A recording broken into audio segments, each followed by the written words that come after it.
Bueno, buenas tardes. Damos comienzo a nuestro conversatorio con el colectivo ESI, que tenemos el gran honor de tener con nosotras, con nosotros, con nosotres a Egui Tassi, miembro del colectivo ESI, vamos a charlar en esta tarde sobre la educación inclusiva como política de cuidado.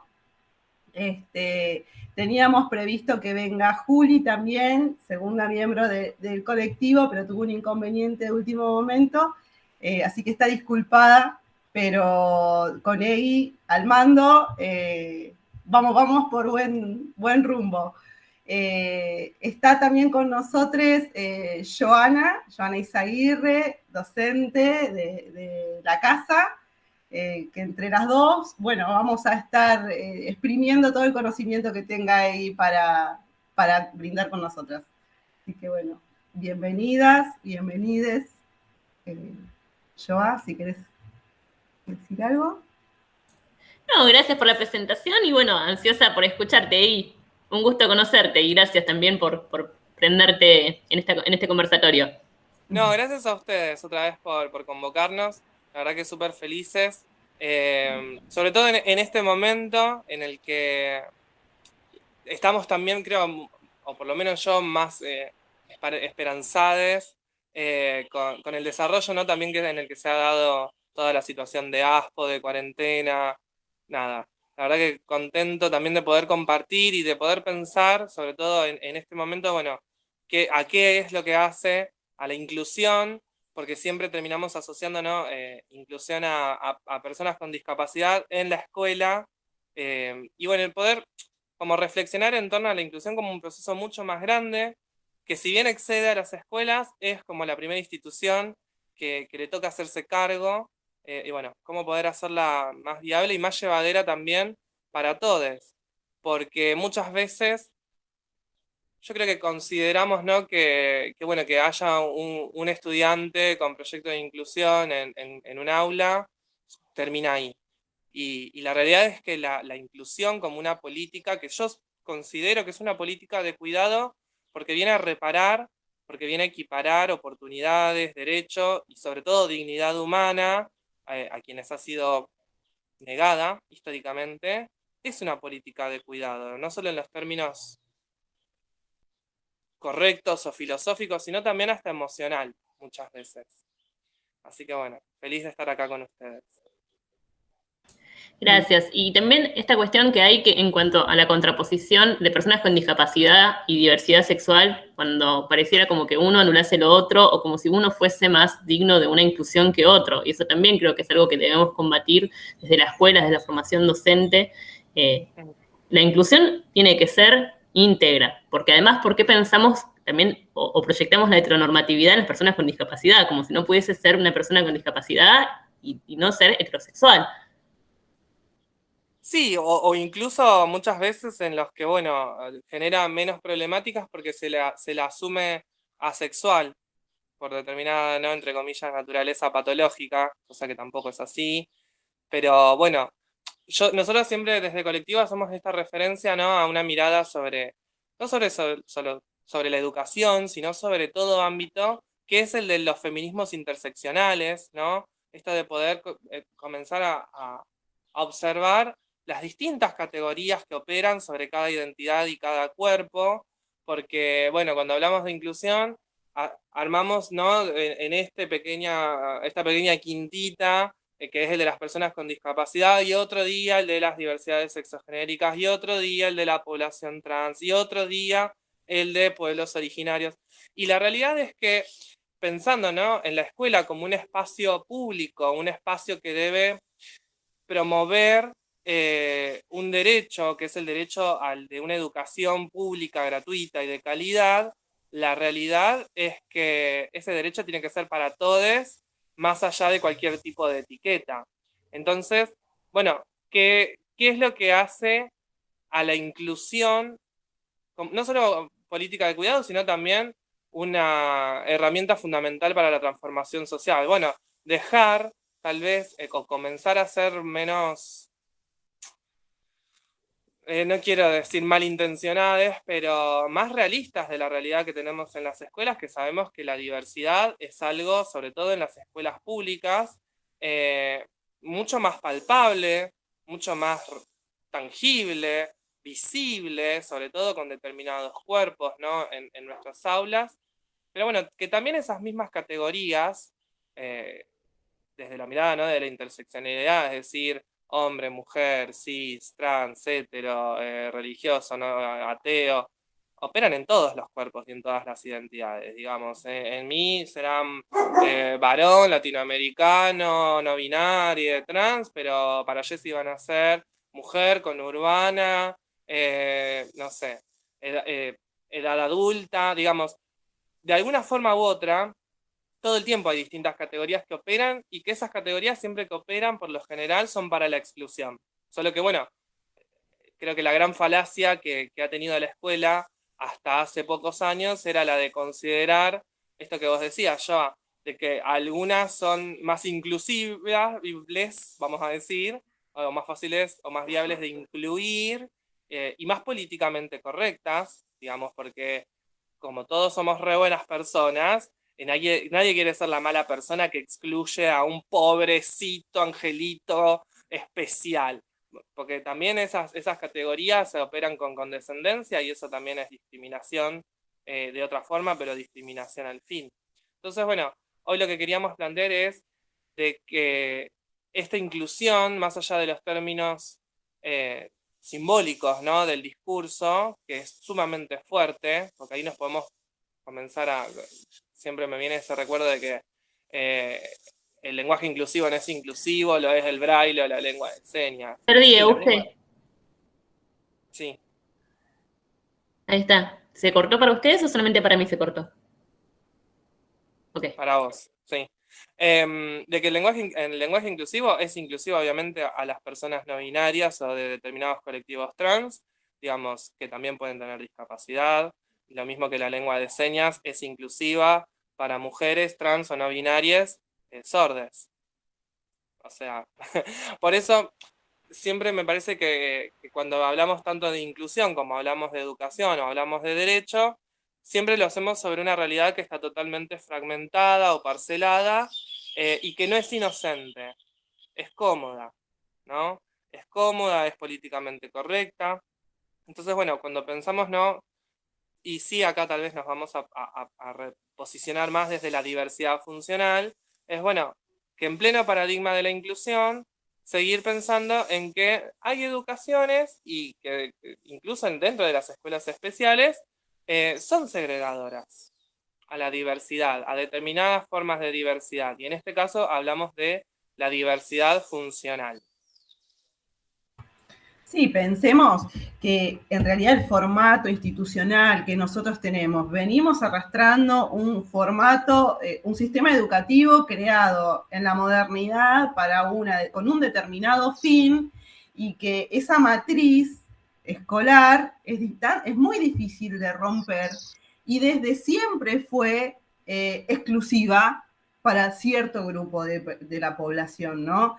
Entonces, es difícil de romper eso como para poder empezar a incluir. Y ahí vemos que desde la infraestructura, desde las instituciones, no permiten la inclusión. Con respecto a lo que vos decías recién, bueno, del lenguaje inclusivo, que no es inclusivo, siempre es como que para evitar esa discusión en vano, ¿no? Porque siempre es estéril esa discusión. Cuando se plantea el lenguaje, le decimos lenguaje no binario, porque lo que queremos es romper con ese binarismo, que la diversidad es mucho más amplia que dos categorías. Nuestras aulas son mucho más heterogéneas que dos grupos, dos sexos, dos géneros, entonces romper con ese binarismo y empezar a incluir desde la palabra, desde el lenguaje, desde los movimientos, retomando a la escuela, al formato escolar, a las actividades, a los recreos, a los lugares, a las posiciones de los cuerpos, del lenguaje, quién toma la palabra, quién no. Y lo que decíamos de la infraestructura, que encontrar una escuela que cumpla con, yo le preguntaba el otro día, y bueno, si tenemos que hacer un edificio escolar que sea inclusivo, ¿qué cosas no pueden faltar? Y me empezó a nombrar, bueno, las puertas amplias, los baños con apoyo, con las luces LED. Empezó a nombrarme cierta cantidad de cosas que digo, ¿qué escuela cuenta con todo esto? Entonces, ninguna de las instituciones en las que vamos a dar clases es una institución inclusiva. Y que consulte incluso las escuelas que están especializadas, las escuelas especiales, para eso también nos ha costado mucho, porque también venimos educadas desde esa misma matriz, que por eso decía, que tampoco ha adiestrado su mirada a pensar a la diversidad en términos de su funcionalidad. Por eso, la diversidad funcional no quita peso a la categoría de discapacidad. Y acá por ahí me pongo más academicista. Pero hay que pensar que la discapacidad no deja de ser una categoría que se deposita socialmente sobre determinados cuerpos y determinadas formas o expresiones de funcionar de determinadas personas. ¿Qué significa esto? Porque, por ejemplo, si yo, Jessie, o a Joa, le sacara los lentes, ¿sí? Y las pongo en situación de examen con una letra, no sé, Arial número 4, y le digo, bueno, a partir de esto se define tu destino educativo. ¿Podés leer acá? Y me va a decir, no, no puedo leer. Entonces, ¿yo qué voy a decir? Ah, no, esta chica es analfabeta. Entonces va a ir a la escuela especial.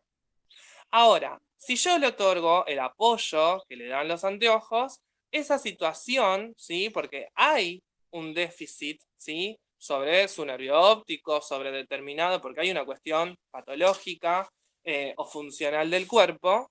Si yo eso le doto determinados apoyos, esa situación se sortea, esa barrera que yo le estoy imponiendo, yo educadora, en esa instancia de evaluación o de lo que sea, o de la sociedad en general, se puede sortear con un apoyo. Entonces, podemos comenzar a vislumbrar de que eso mismo que hacemos con los anteojos para que ella pueda acceder a la información, se puede hacer en todos los ámbitos de la vida.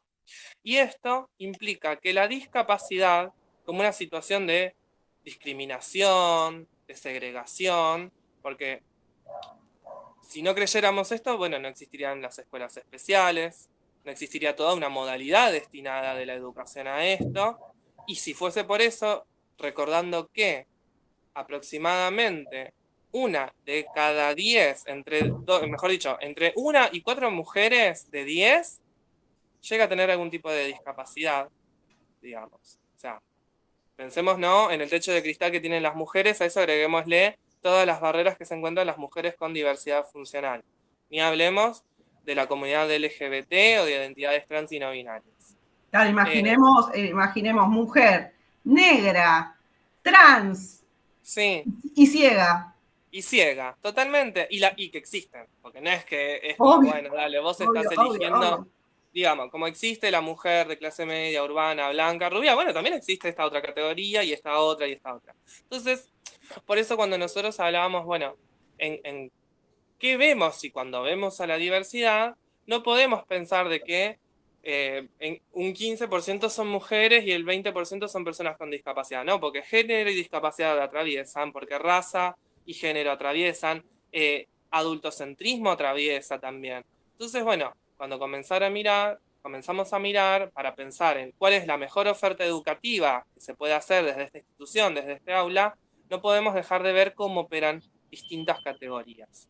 Sumado a eso, bueno, esto que decíamos con Jessie, hay una, digamos, vertiente de la diversidad que no ha sido contemplada o que está arreglada con algunos cabos, un poquito con alambre, un poquito con la malla, un poquito con el acompañante terapéutico, pero sobre todo con las familias. Cuando para otros estudiantes, para otras personas, incluso como trabajadores, no necesitamos a la mamá o al papá esperando del otro lado de la puerta por si sucede algo. Entonces, esto nos viene a hablar de determinada actitud y conducta que tiene la institución y la sociedad en general ante diversas formas de funcionar, diversas formas de comprender, diversas formas de rendir académicamente, diversas formas hasta de moverse, diversas formas, porque a ver, no es lo mismo, yo sé, por ejemplo, recordaba el otro día que, por ejemplo, las personas que eran zurdas antiguamente, ¿qué hacían? Les ataban una mano para poder adiestrarlas, pensando de que eso era una patología y que se podía curar. Y como se curaba y se corregía, la persona estaba, entre comillas, sanada. Lo mismo sucedió en los primeros años con las personas con discapacidad. Ahora, todo esto hoy en nuestras aulas, en nuestras escuelas de barrio, bueno, ¿qué lugar ocupa en nuestra educación? ¿Cuál es la mirada que hacemos sobre esas personas, que son las personas en situación de discapacidad, ¿sí? ¿Por qué? Porque en la amplia diversidad funcional, bueno, hay una parte que todavía encuentra estas barreras, ¿no? Esta de, este pibe no es para esta escuela, este chico acá no aprende. ¿Cómo va a estar en secundaria si no sabe leer? No hay una rampa para este chico. Bueno, todas esas situaciones que las experimentamos todos los días en todas las escuelas, eh, hay que comenzar a darles una respuesta. Claro, si los apoyos se necesitan y no están, necesitamos sostener y tener esos apoyos. Pongamos los apoyos, si la escuela no tiene rampa, no es ese niño que se tiene que ir a otra escuela con rampa, sino que esa escuela tiene que tener una rampa. Sí, Claro. y las desigualdades que se forman, no tanto en términos de estructura del colegio, sino también de la cuestión del pensamiento que atraviesa a las personas que deberían poder tener herramientas para acompañar. Porque esta mirada que tenemos en relación a la discapacidad, que es romantizada en algún momento, también atenta contra las posibilidades de ser de personas. Entonces hay una barrera física y hay una barrera que podríamos decirle simbólica, y ambos atentan contra el derecho a la educación. Entonces, ¿desde qué lugares podemos construir educación?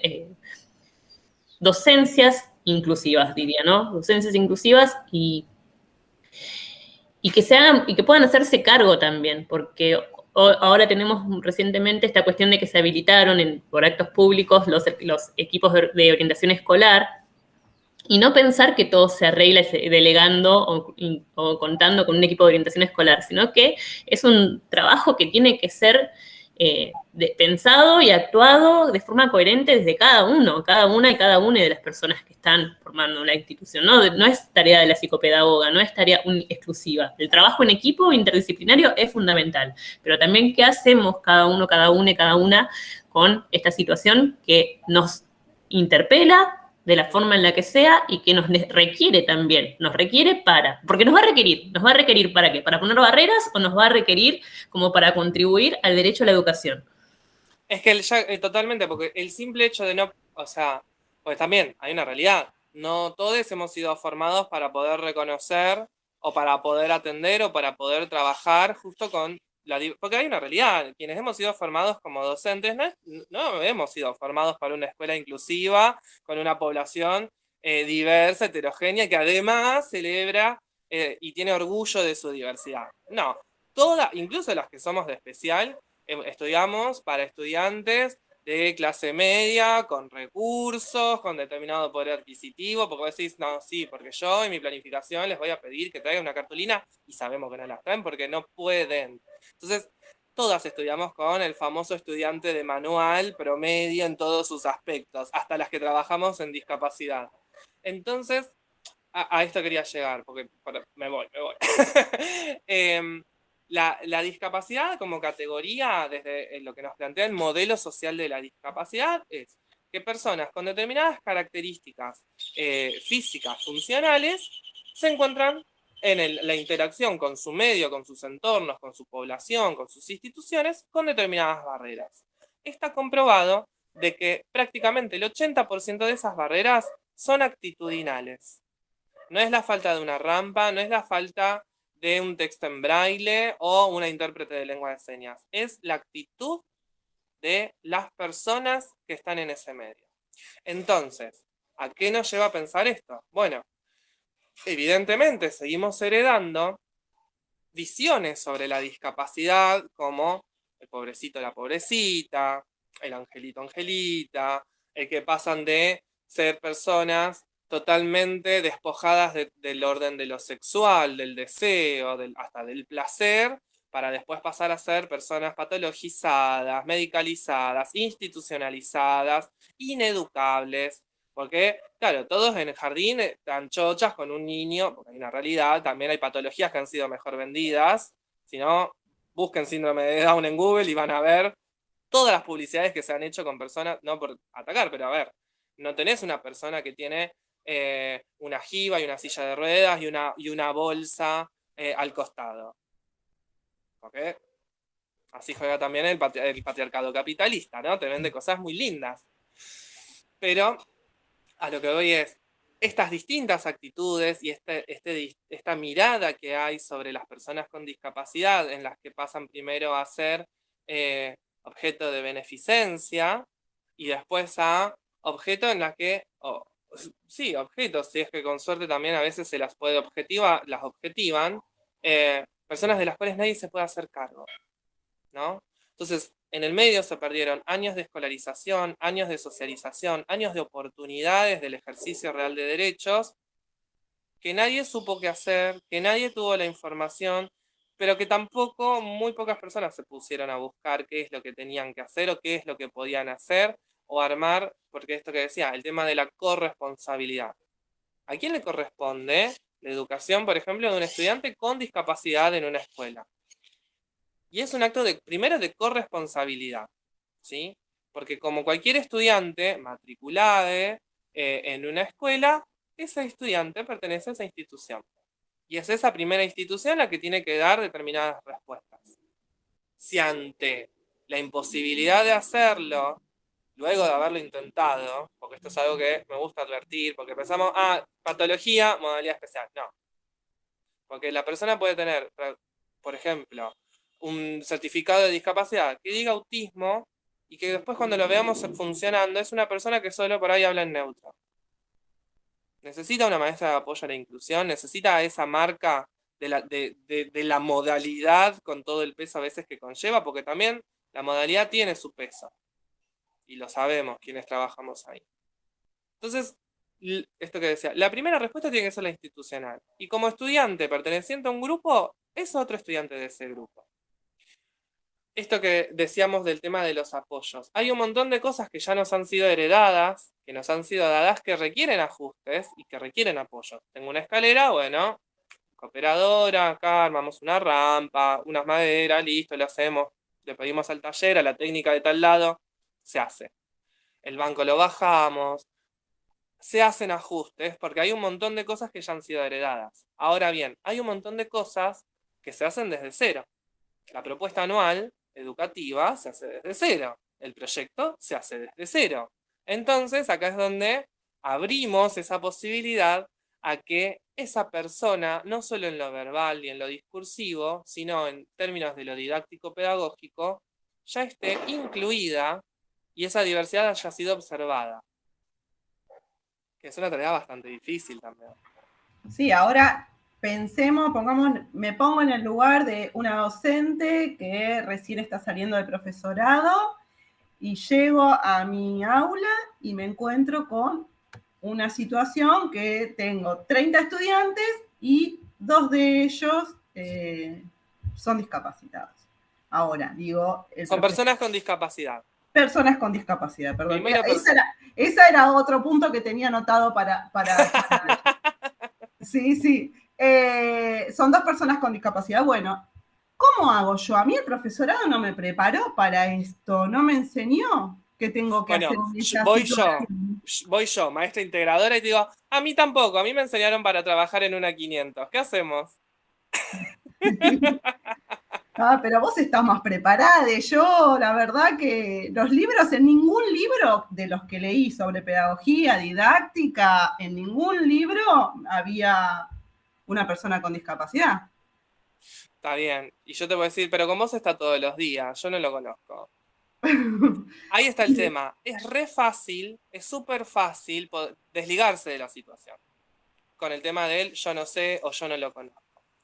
la actual ley que tenemos, que es la 1664, y que habla y asegura el derecho a la inclusión educativa de todos los estudiantes, hace corresponsables a todos los actores, actrices que intervienen en la red de apoyo, digamos, en el entorno natural de ese estudiante. O sea que es tan responsable que aprenda desde la familia, los directores de todas las instituciones, los equipos de orientación o equipos técnicos, sea de la 500, sea de la escuela de nivel, incluso si el chico o chique hace terapias, que esos profesionales que le atiendan puedan ser parte de las reuniones del seguimiento, porque se arma todo un proyecto de inclusión, ¿sí?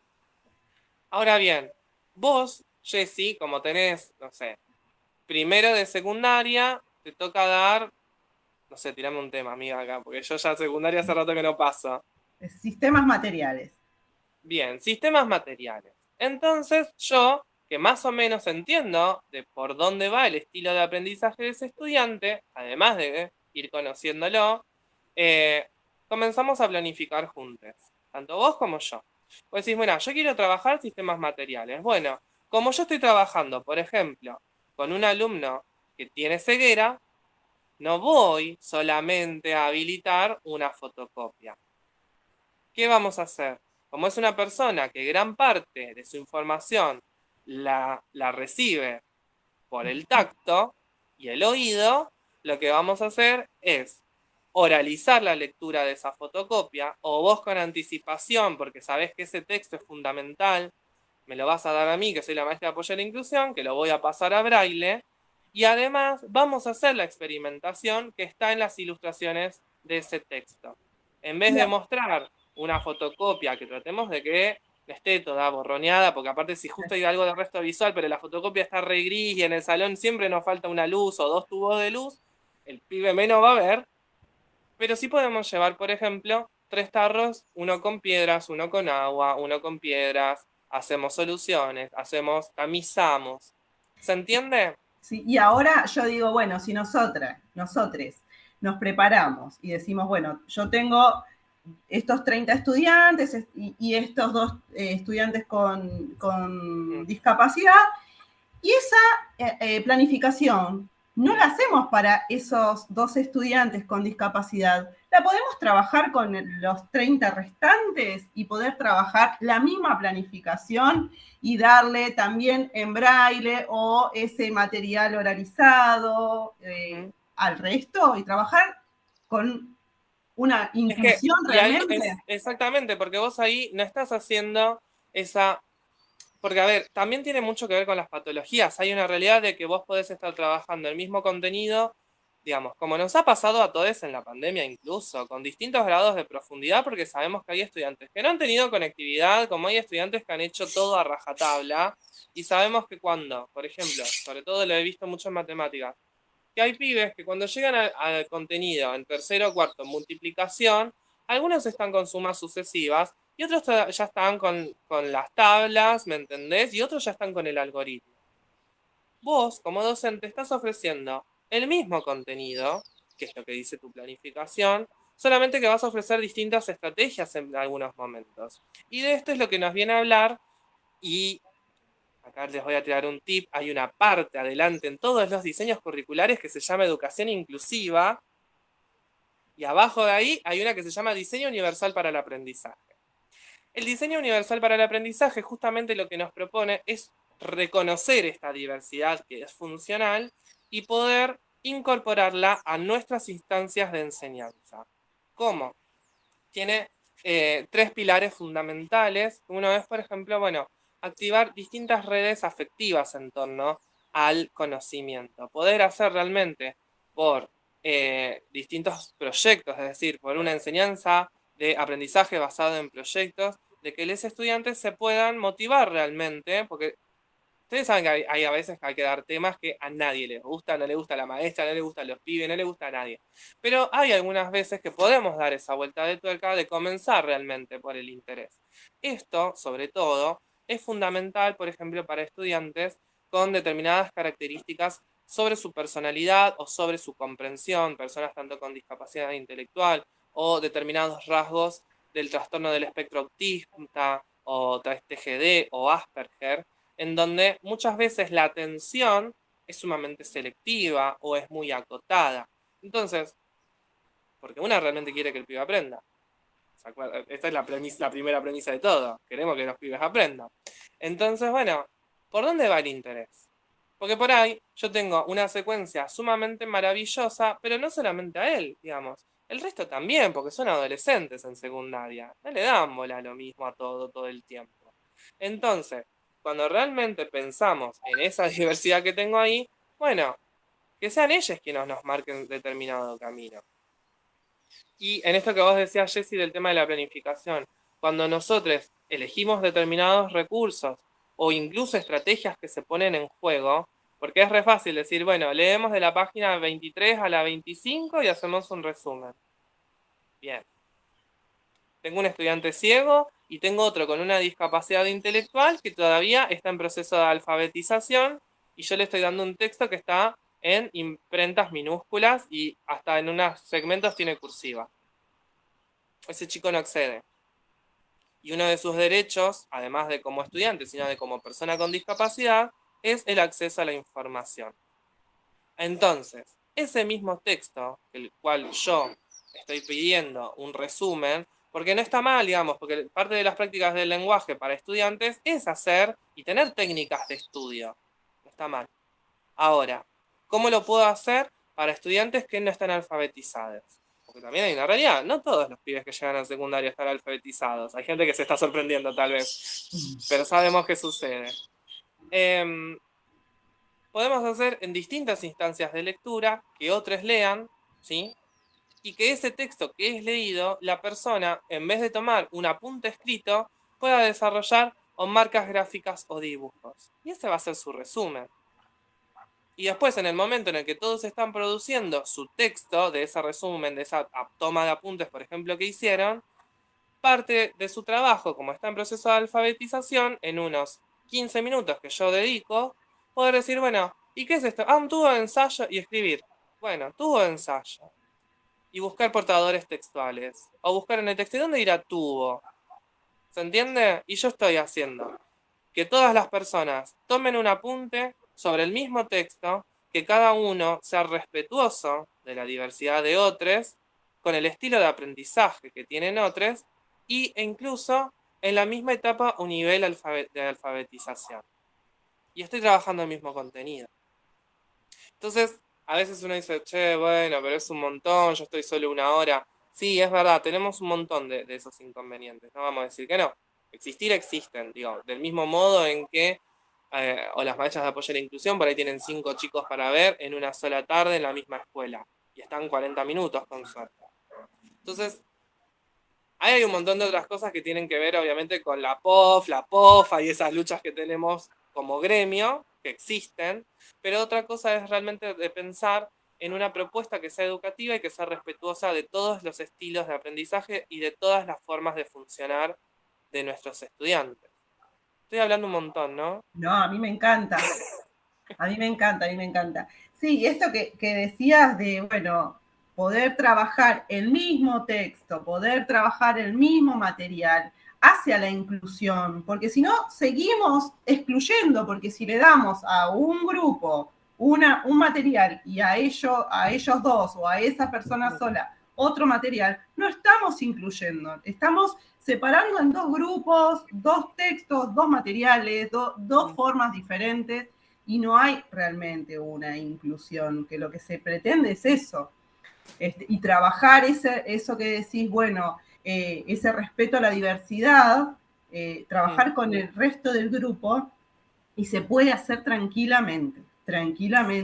Sí, Hay un posicionamiento pedagógico político ahí en relación con eso. O sea, que eso es como lo infalible, porque de dónde sale todo, de dónde surge todo, de un posicionamiento político pedagógico que dice, este es mi trabajo y esto es porque hay múltiples cuestiones que nos atraviesan cuando somos docentes. La sobrecarga laboral es una de ellas en relación con el sueldo y no olvidar nuestro lugar desde trabajadores. Pero ese posicionamiento ético-político que tenemos en relación con la ESI, también tenemos que tenerlo en cuanto a cumplir y dar posibilidades de inclusión ante situaciones emergentes que suceden todo el tiempo, porque no es que estamos hablando de algo que no te va a pasar, te va a pasar todo el tiempo en el ejercicio del rol docente. Entonces, y que aparte, sí, aparte vos pensás que yo, por lo menos, que cuando comenzamos en este camino no con colectivo de pensar una educación sexual integral que sea inclusiva, ESI e inclusión están todo el tiempo entrecruzadas. ¿Por qué? Porque vos, desde el momento en el que trabajás el eje del respeto por la diversidad, es imposible que una de las tantas diversidades que se manifieste sea el de la diversidad funcional. Porque si no volvemos a lo mismo, estás discriminando porque elegís ir con la bandera arcoíris, ¿me entendés? Pero no te bancás a la persona que está con silla de ruedas y acompañante y una MAI que viene y te dice, ¿y vos qué planificaste? Vamos a ver. Y decís, bueno, sí, sí, sí. ¿Me entendés? Entonces, tiene que ver, obviamente, pero tiene que ver sobre todo con un reconocimiento, o yo al menos así siempre lo vi, de la dignidad humana. De la dignidad humana de las personas en situación de discapacidad, con discapacidad. Porque si no siguen siendo ciudadanos de segunda. Ciudadanos, como decía Jessy, a quienes... La interseccionalidad operando ahí, tremenda. Sí, sí. Exactamente. Y aparte, todo lo que va después a truncar, porque vos decís, bueno, como no lee, como no comprende, como todo esto no lo vio antes, porque claro, al perder una oportunidad, la educación es una instancia que es planificada, más allá de la respuesta a los emergentes, que existen episodios que nos irrumpen y que damos respuesta o no, porque hay una realidad, sabemos que a veces no. Esto tiene un orden secuencial y lógico, digamos, porque yo no empiezo dando división, después di resta, después doy fracciones, otro día doy figuras. Tiene todo un camino pensado, planificado, o así espero que lo hagan al menos. Entonces, claro, cuando yo no le di suma, no le di multiplicación, no le di esto, no le di el otro, solamente lo dejé jugando con tapitas, lo dejé pintando, porque eso sí le entretiene, porque con esto se calma. Claro, cuando le toque llegar, ¿me entendés? A métodos anticonceptivos en sexto grado, primero, segundo de secundaria, ¿para qué? ¿Me entendés? Y ahí estoy, negando derechos. Estoy poniendo barreras. Estoy discriminando. Y bueno, yo levantaría el teléfono y llamo al INADI y no más, pero sí, es mi estilo. Pero tiene que ver con esto. Y después nos pasa que tenemos estudiantes con determinadas patologías o diversidades neuronales que no han desarrollado concepto o práctica de intimidad, de privacidad, de respeto por el espacio propio ajeno, del respeto por los espacios públicos, construcción de normas sociales, y no tiene que ver con su patología. Tiene que ver con toda una historia educativa en la que nadie pudo incluirlo en su práctica pedagógica y social. Porque la práctica pedagógica es una práctica social. Se supone que venimos a reproducir el conocimiento, las normas, los valores que queremos de la puerta de la escuela para afuera. Entonces, después, cuando tenemos pibes con síndrome de Down, con determinados grados o rasgos autistas u otro tipo de discapacidades o de diversidades, claro, después llegan a la calle o a otra institución y el pibe está totalmente despojado de cualquier herramienta para vincularse socialmente, ¿no? Y sí, ¿cómo vas a querer que se quede sentado 3 horas si durante 15, 12 años de educación estaba tirado en el suelo jugando con tapitas? ¿Me entendés? Sí, sí. Entonces, ponernos un poco en situación de que esas situaciones, que también son penosas, digamos, porque yo creo que nadie quiere ver una persona, cualquiera sea su condición, con 20 años, que no puede estar compartiendo con pibes, pibas, pibis de su edad. O que no está ahora, va a estar el martes en el festejo de la primavera, porque durante 15 años estuvo con horario reducido, porque nadie se lo aguantaba. ¿Me entendés? Cuando ese pibe tiene 18, 17, 16 años, tiene que estar festejando el día de la primavera con sus compañeros. Más allá de que sus intereses no sean los mismos, es parte de ese grupo. ¿Sí? Pero qué sentimiento no de pertenencia va a generar una persona que estuvo despojada de toda oportunidad. Y qué grupo, perdón, Jessy, ahí termina, ¿y qué grupo va a generar empatía con la discapacidad o las personas con discapacidad si se le ha negado a esa persona su derecho a estar. Sí, y a eso iba justamente, que el grupo lo hace parte. Yo he tenido un estudiante con Asperger y cuando estaba en el aula nadie arrastraba las sillas, pero ya lo tenían interiorizado. Nadie gritaba, cada uno, no hacían movimientos bruscos, cada uno estaba en su lugar, lo respetaban porque ya lo conocían, era parte del grupo, se movían como grupo. Era maravilloso ver eso porque se le brindó la oportunidad, de ser parte del grupo y de trabajar en conjunto. Y así que el grupo lo hace parte. Muchas veces está en nuestra responsabilidad como adultos de cómo como decía yo, bueno, es una política, qué política nos damos como adultos, como docentes a cargo de ese grupo de generar esta inclusión. Es que, y aparte también de que por ahí es muy de otra época, pero a mí me gusta a veces remitirme al aspecto ético y moral que tienen los docentes. Somos espejos, entre comillas, de determinado, no sé si de moral necesariamente, pero sí de ética. Y sí también de valores, porque no nos olvidemos que más allá de ser ejecutores y gestores del currículum, que en teoría son toda una serie no solo de conocimientos, sino también de valores que nuestra sociedad espera de las futuras generaciones, no, nosotros somos quienes las damos.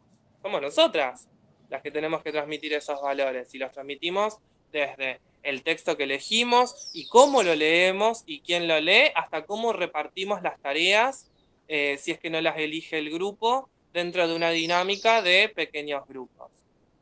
O sea, es nuestra responsabilidad y es nuestra responsabilidad, como nos sucede con determinados actos de violencia por motivos de género o de diversidad sexogenérica, bueno, comenzar a marcar estas cosas también cuando tampoco suceden. No solamente para con los estudiantes, que muchas veces les es más fácil, porque cuando están acostumbrados a compañeros con diversidades funcionales notorias, porque hay una realidad, hay patologías que se notan en el cuerpo, se notan en sus movimientos, se notan en sus voces, digamos, y celebremos que se noten, y celebremos que además de que se noten, las podamos respetar y recordar que vale lo mismo que el resto. Entonces, también marcar al resto de actores y actrices sociales que hacen a la institución. Por lo menos aunque sea de alguna forma sutil. Y en esto de pensar no la inclusión, porque es verdad, nadie nace sabiendo, pero digamos, incluso cuando estamos estudiando en los profesorados, los pingos se notan cuando damos las primeras prácticas en el salón y estamos buenos días, chicos, chicas, chiques, y los pibes ni te registraron, o los pibes vienen y sabes qué, o te quieren, perdón la palabra, o boludear, o te quieren comprar, o no, esto yo no lo sé, no, digamos. Entonces, es en la práctica docente en donde la inclusión realmente sucede y tiene que ver con predisponerse también a una actitud de aprendizaje, porque a veces no es en un solo día, no es que yo decir, no, sí, tiene, no sé, hipoacusia bilateral profunda, entonces vos tenés que hacer esto. Hay un montón de recomendaciones, porque las hay, no vamos a decir que no, pero no deja de ser una persona, con su personalidad, con su historia, con sus gustos, con sus deseos. Entonces, digamos, tomar al grupo como una suma también de individualidades es parte de nuestra tarea, ¿no? De planificar una propuesta educativa. Y también en esto, además, no solamente del tema de los textos, de la accesibilidad al texto, que por suerte la pandemia y la digitalidad nos ha ayudado un montón, porque hay una realidad, porque estudiantes tienen lectores de pantalla, tienen videos, entonces no siempre es necesario el peso, obviamente de que no porque leer y escribir no sean importantes, sino por el hecho de que, bueno, no todas las personas efectivamente leen y escriben o van a poder o pueden leer y escribir. Pero por eso no les vamos a dejar de dar otros contenidos con otros formatos, ¿sí? Que contengan la misma información. O porque todos van a estar leyendo, bueno, otro va a leer en voz alta para que su compañero que es ciego pueda escucharlo. ¿sí? O si la persona es hipoacústica, bueno, voy a proyectar la voz y a todo lo que estoy mostrando le voy a poner texto escrito. Entonces, son como pequeñas situaciones en las que primero es asegurar el acceso a la información. ¿Cómo? Con la mayor cantidad de lenguajes posibles. Desde el escrito, el oral, el gestual. Pensemos que el 80% de toda la información y la comunicación es el simple movimiento del cuerpo y sus gestos. Ese es el 80%. Es un montón. Y miren todo lo que yo hablé, así que todo lo que habré transmitido en otra forma. Del mismo modo, la resolución y las consignas de las actividades. Porque yo puedo decir, busco en el texto, no sé, ¿por qué, no sé, Cleopatra se casó con Julio César? No sé, estoy metiendo fruta. Chicas, perdón, yo sé, los contenidos secundarios no me los tengo ninguno a mano ahora.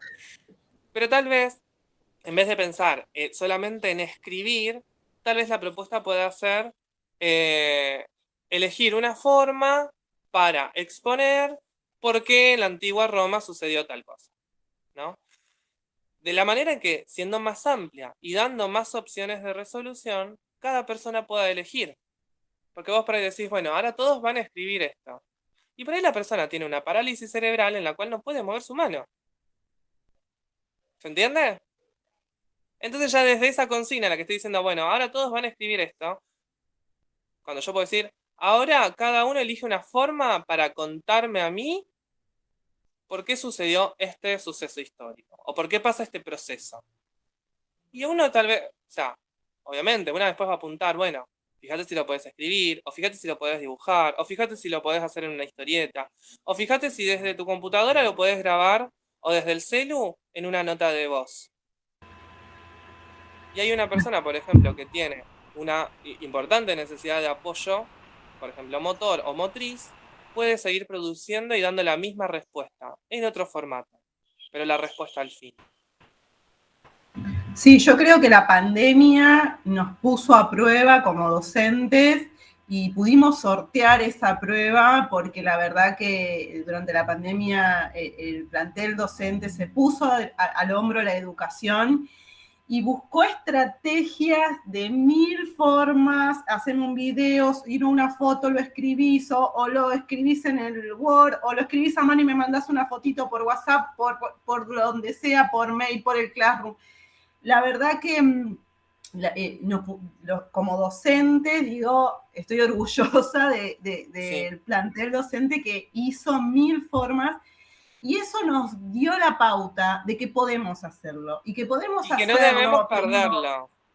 totalmente, tenemos que sacar lo bueno, quedarnos con eso bueno, decir, bueno, pudimos desarrollar una misma actividad en diferentes formatos, sigamos trabajando con esa diversidad de formatos y que cada estudiante lo pueda, si la finalidad es que lo aprenda, no que lo aprenda de determinada manera, que sepa el contenido. Entonces, bueno, ¿cómo? Si me lo manda por audio, si me hace un video, un dibujo, un texto por Word, lo escribe en la carpeta y me lo manda por foto, y si lo aprendió. El formato, a no ser que mi objetivo sea que quiero que aprenda ese formato determinado, ¿no?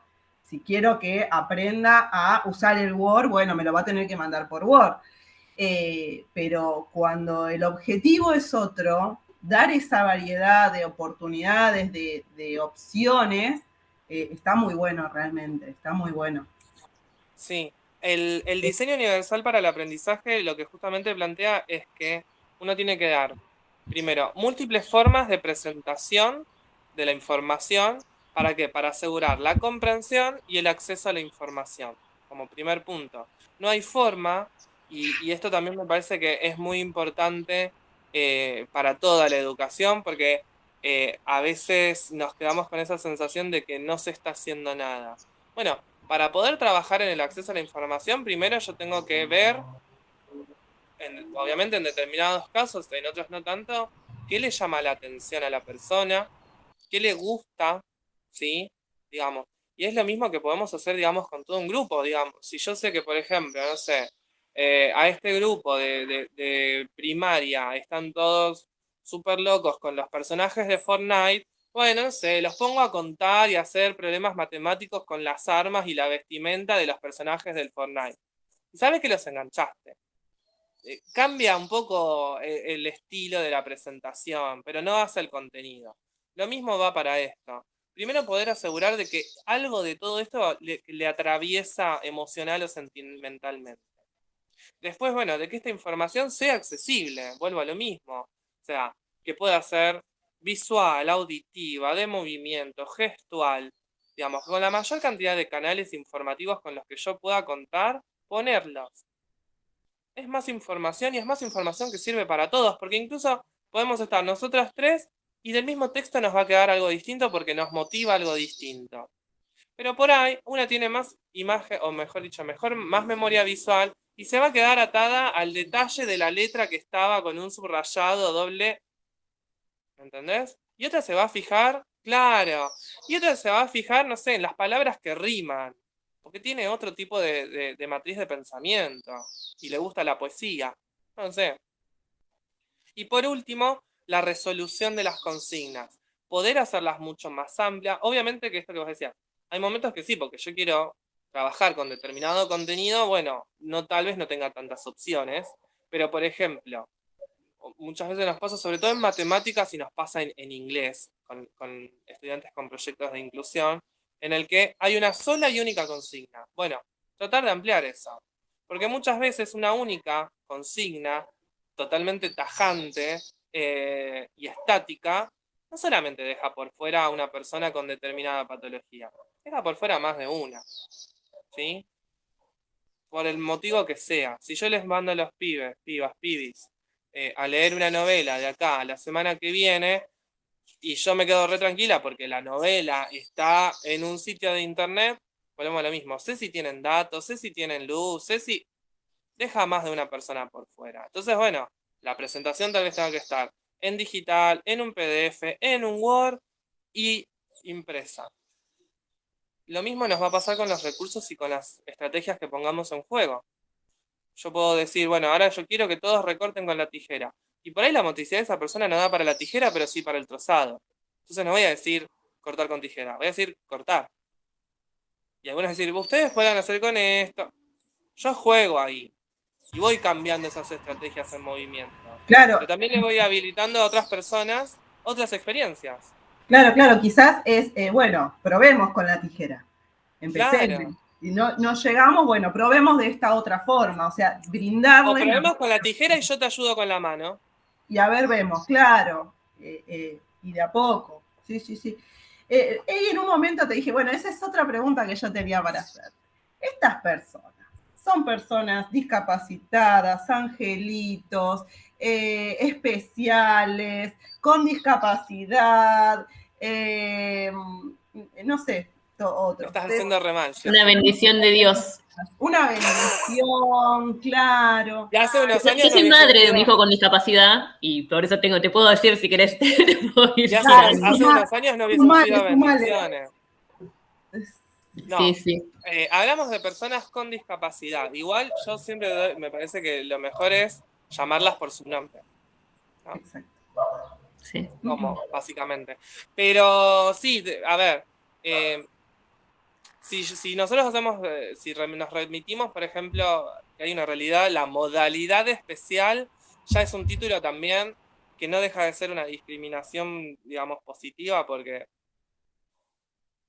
especiales somos todos, ¿viste? Nos quedamos con esos discursos medio berretonga. No, personas con discapacidad. Porque, ¿qué pasa? Claro, cuando hablábamos de discapacitado, discapacitada, ese seguía estando como corporizada, ¿no? La falla, la falta, el déficit. Entonces, no. Persona con discapacidad. Y recordemos que la discapacidad no tiene que ver con la característica física, sino con el encuentro de una persona con determinadas características en correspondencia en relación a un entorno que levanta determinadas barreras, ¿sí? Y que el 80% de esas barreras son de la actitud social, o sea, que se pueden modificar. Miren qué loco. No hay que caer en la de, bueno, eso igual lo vamos a trabajar ahora en un próximo taller que vamos a dar, después paso chivos, pero pensemos que si son siempre los nenes, nenitos, angelitos, además de estar infantilizando y tomar, ¿no?, una postura muy paternalista, y yo le estoy, ya simbólicamente, le estoy negando la posibilidad de crecer, de descubrir su placer, su deseo, movilizarse hacia eso. Ahí mencionaste dos palabras que me gustaría que profundice, placer y deseo. Es que hay como... es un montón, pero pensar, ¿no?, que hay un montón de procesos que no solo las familias, yo creo que la sociedad en general tiene que hacer y de comenzar a ser, no sé si más realista, pero poder encontrar otra forma, ¿no?, de vislumbrar y de planificar a las futuras generaciones. Cada generación está sumamente cargada de expectativas, de deseos que no le corresponden, que son ajenos, que son los de sus padres, sus madres, sus familiares, sus generaciones anteriores, y culturalmente sucede lo mismo, ¿no? Como, no, esta es la generación que nos va a salvar, entonces hay que ponerle esta educación, y tiene que ir a inglés, y tiene que hacer esto, y tiene que... y así todos estamos asumiendo de que las futuras generaciones, infancias, jóvenes, además de van a cumplir nuestros deseos por un lado, pero además de todo eso, inconscientemente ya llevan determinadas características, de que su desarrollo va a ser profesional académico, de que va a estar dentro de determinado sistema social o cultural, y que además va a funcionar de determinadas formas, ¿no? O esto de, y si es sanito, una persona con discapacidad no es menos sana o más enferma que otra persona. Son dos cosas totalmente distintas. Pero bueno, la falta de información, la falta de una cultura inclusiva, nos ha hecho confundir mucho de esto, y entre mitos y silencios y tabúes, el no hablarlo, el no poder socializar, el no poder también compartir todos los procesos de injusticia que conllevan, no solo las familias, sino las organizaciones y las mismas personas con discapacidad, porque están primero ellas, después lo que nos pasa a familias, instituciones, es otro cantar, primero ellos. Que pocas veces les queda el lugar a su propio búsqueda del deseo y del placer, ¿no? Porque está la psicopedagoga, la musicoterapeuta, la escuela especial en articulación, la equinoterapia, la TO, la psicopedagoga. ¿Y lo que quieren? ¿Dónde está? ¿Realmente quieren estar en todas esas terapias, llegar recansados al viernes, levantarse 2 horas antes o 5 horas antes que el resto de los pibes? ¿Tienen ganas? Yo no tendría ganas de eso, aunque lo necesitase para vivir. Mirá lo que te digo. O sea, hay mucha presión sobre todas las infancias en general, pero yo creo que sobre todo en las personas con discapacidad, porque muchas veces no cuentan con la oportunidad y otras veces no cuentan con la posibilidad física de expresarse en una manera tal vez convencional, y si incluso lo es, que otra persona le interpele y le dé la significación. Pensemos en un bebé, ¿no?, cuando empieza con el balbuceo. Todos dicen, no, dijo mamá, dijo papá, dijo este, dijo el otro. Y simbólicamente lo van afiliando a toda una red emocional. Cuando esto sucede con las infancias con discapacidad, bueno, ¿quién interpela y quién le significa? Y esa misma significación que hizo la madre, a pesar de los procesos de duelo que tiene que hacer, o determinada familia, porque existen esos procesos, digo, hay que ser realistas. ¿Fueron compartidos, fueron celebrados, o se perdieron entre una terapia y el médico y esto y el otro y la rehabilitación? Pasan un montón de cosas, pero yo creo que realmente muchas de estas no tienen poco que ver con la característica física o la patología o la posibilidad fisiológica y biológica, sino con todo lo que nos pasa cultural y socialmente con la discapacidad, y el pensar no solo a las infancias, sino a las infancias con discapacidad como posibles deseantes, posibles personas con una historia por fuera de su familia, por fuera de una institución. Porque por eso siempre asociamos inclusión a escuela. La pregunta es, bueno, ¿qué sucede con la inclusión después de la escuela? ¿Qué sucede con el trabajo? ¿Qué sucede con el transporte? ¿Qué sucede con el tiempo libre? ¿Qué sucede con el turismo? ¿Qué sucede con la sexualidad genital? Ajá, son un montón de cosas. Pero bueno, estamos realmente a tiempo y creo que vamos. Obviamente que nadie va en el modo ideal, ¿no? En que lo vislumbraría. Pero creo que vamos bastante bien. De hecho, ahora en los próximos meses se está trabajando en un proyecto de vivienda con apoyo, por ejemplo. Porque esta es una gran angustia para las familias. ¿Qué va a pasar cuando yo no esté? Digamos, y es así.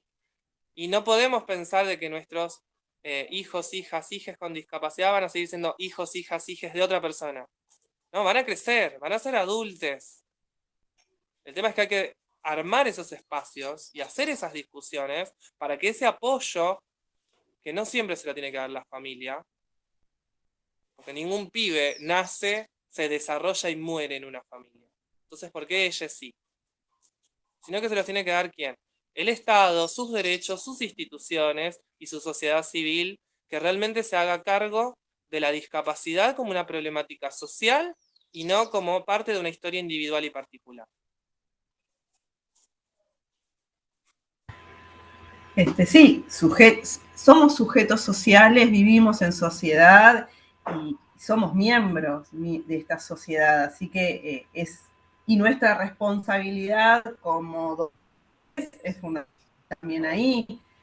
Vos al principio decías, bueno, la escuela es la segunda institución de la familia, es encargada de educar a estos estudiantes, a todos los estudiantes, todas, incluidas las personas con discapacidad. Entonces, bueno, es fundamental nuestra tarea y como decías, bueno, si no estamos preparadas porque no nos prepararon, preparémonos, busquemos, seamos responsables con nuestra tarea, con nuestra labor, que estamos trabajando con personas y es fundamental tener en claro eso, ¿no? Bueno, ¿cómo nos preparamos para trabajar con personas? Yo creo que querías decir algo. No, estaba escuchando. El silencio, pensé que ibas a decir. Bueno, no sé, creo que se habló de un montón de temas, sí, un montón, así que... para variar.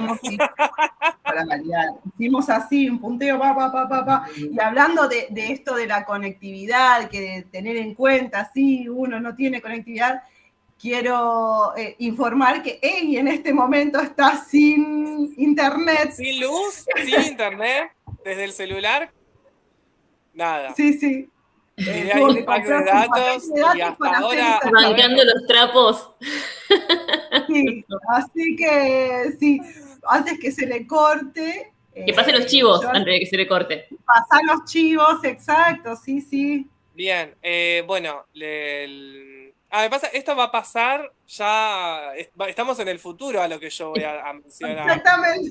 Pero bueno, nada, síganos en redes, en Colectivo ESI en Facebook, @Colectivo ESI en Instagram, y cualquier duda, necesidad o sugerencia o lo que quieran pensar, lo nuestro es justamente, bueno, una educación sexual, porque toda educación es sexual, integral e inclusiva para todas las personas, sin andar eligiendo población preferencial.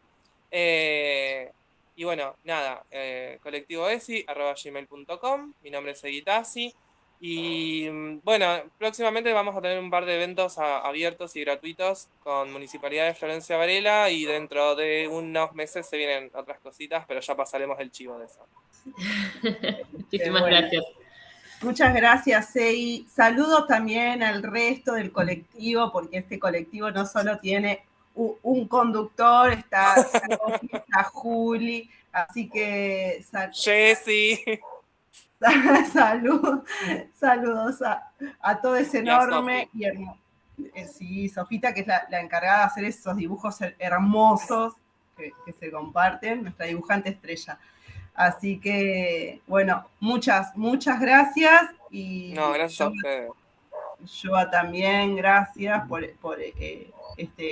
esta co-conducción que tuvimos. Un placer, la verdad. Un lujo. Bueno, nos despedimos y nos volvemos a encontrar en el próximo conversatorio. Gracias por ser parte de estas quintas jornadas de educación sexual integral del Instituto Superior de Formación Docente número 50 de Florencio Varela. De Verazategui. Un furcio, perdón, de Verazategui, el Instituto de Verazategui. Así que, bueno, mil gracias a todas, todes por participar. Saludos. Gracias. Detengo la grabación.